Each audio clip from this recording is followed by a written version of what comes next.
الحاقة ما الحاقة وما أدراك ما الحاقة كذبت ثمود وعاد بالقارعة فأما ثمود فأهلكوا بالطاغية وأما عاد فأهلكوا بريح صرصر عاتية سخرها عليهم 7 ليال و8 أيام حسوما فترى القوم فيها صرعى كأنهم أعجاز نخل خاوية فهل ترى لهم من باقية وجاء فرعون ومن قبله والمؤتفكات بالخاطئة فعصوا رسول ربهم فأخذهم أخذة رابية إنا لما طغى الماء حملناكم في الجارية لنجعلها لكم تذكرة وتعيها أذن واعية فإذا نفخ في الصور نفخة واحدة وحملت الأرض والجبال فدكتا دكة واحدة فيومئذ وقعت الواقعة وانشقت السماء فهي يومئذ واهية والملك على أرجائها ويحمل عرش ربك فوقهم يومئذ 8 يومئذ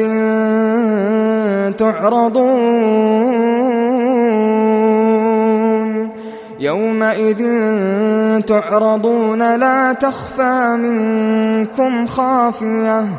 فأما من أوتي كتابه بيمينه فيقول هاؤم اقرءوا كتابيه إني ظننت أني ملاق حسابيه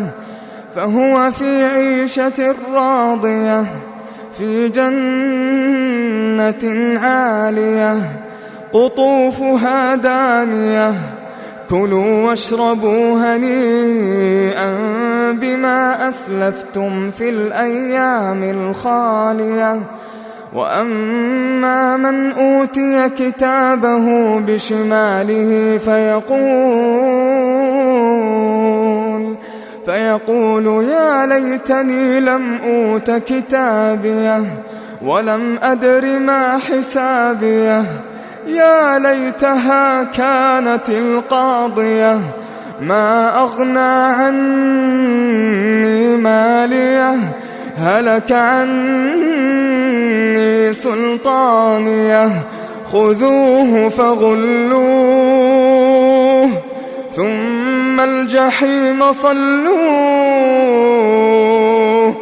ثم في سلسلة ذرعها 70 ذراعا فاسلكوه إنه كان لا يؤمن بالله العظيم ولا يحض على طعام المسكين فليس له اليوم هاهنا حميم ولا طعام إلا من غسلين لا يأكله إلا الخاطئون فلا أقسم بما تبصرون وما لا تبصرون